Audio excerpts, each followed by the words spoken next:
Hello, my name is Nalani Gonzalez, and I am a second-year medical student of NSU KP speaking on behalf of my research group, including our mentor, Dr. Yuri Zagbasin, as well as my colleagues, Victoria Coutin, Amanda Mainville, and Eric Perez. We'd like to thank you for your interest in our project today.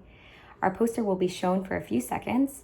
Then I will begin the presentation, which will be made available as a PDF with citations in the description box.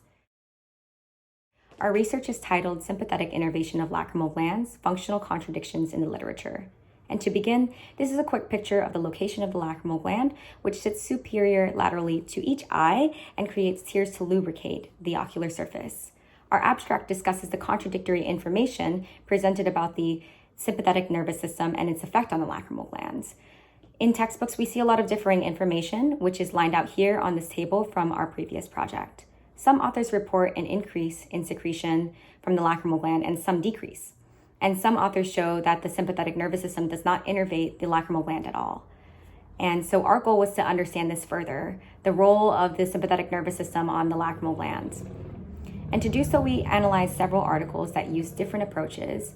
And the three main groups that we divided our experiments between was sympathectomy, sympathetic stimulation, and beta blocker administration. Our hypothesis was that sympathetic nerves would increase lacrimal gland secretion.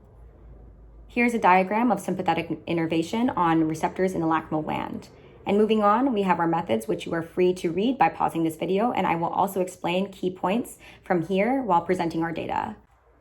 Table 2 on our poster deals with sympathectomy, or surgical removal of the cervical sympathetic chain, and subsequent results of lacrimal gland secretion. In general, there were inconsistent results amongst these articles, and we concluded that there is no significant effect of sympathectomy on lacrimal gland secretion, but there were a few reports of acute or transient decrease. Our next table shows sympathetic stimulation and tearing response.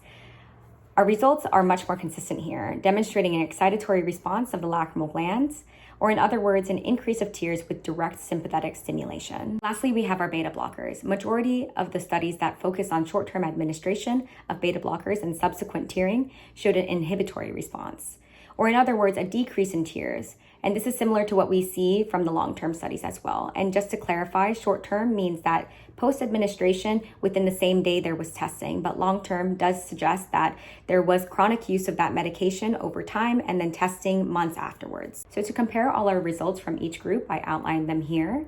Sympathectomy, like I said, we couldn't draw any conclusions due to conflicting results. Sympathetic stimulation showed the stimulatory effect on lacrimal gland secretion, and beta blockers showed the inhibitory effect on lacrimal gland secretion. What does this tell us?